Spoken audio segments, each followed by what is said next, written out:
خزائن الرحمن تقدم.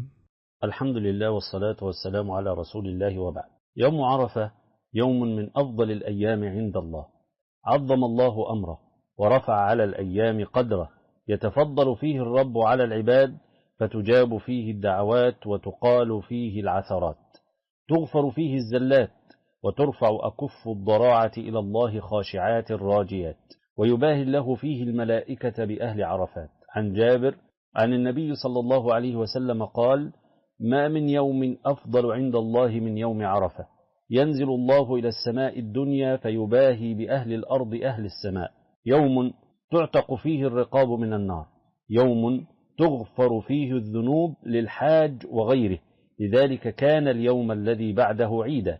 وكما تعودتم من مؤسسة خزائن الرحمن العلمية أنها دائما تذكركم بأهمية استغلال مواسم الخير، فيوم عرفة يوم عظيم. كيف نستغل يوم عرفة؟ أولا صيام نهاره، وصيام يوم عرفة له فضل عظيم. قال النبي صلى الله عليه وسلم: أحتسب على الله أن يكفر ذنوب سنتين، السنة التي قبله والسنة التي بعده، فاحرص على صيام يوم عرفة ولا تحرم نفسك هذا الفضل. ثانيا الإكثار من الدعاء في يوم عرفة، فإن دعاء يوم عرفة ترجى إجابته، ودعاء يوم عرفة خير الدعاء، كما قال النبي صلى الله عليه وسلم: خير الدعاء يوم عرفة، وخير ما قلت أنا والنبيون من قبلي، لا إله إلا الله وحده لا شريك له، له الملك وله الحمد وهو على كل شيء قدير. فأكثر من الدعاء في يوم عرفة، واجتهد في الدعاء مع التضرع والابتهال والبكاء، خاصة في الوقت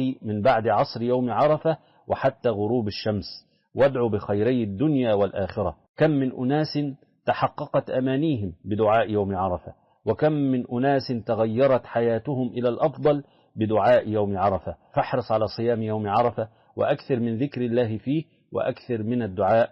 هذا، وصل اللهم وسلم وبارك على نبينا محمد، والحمد لله رب العالمين. خزائن الرحمن تأخذ بيدك إلى الجنة.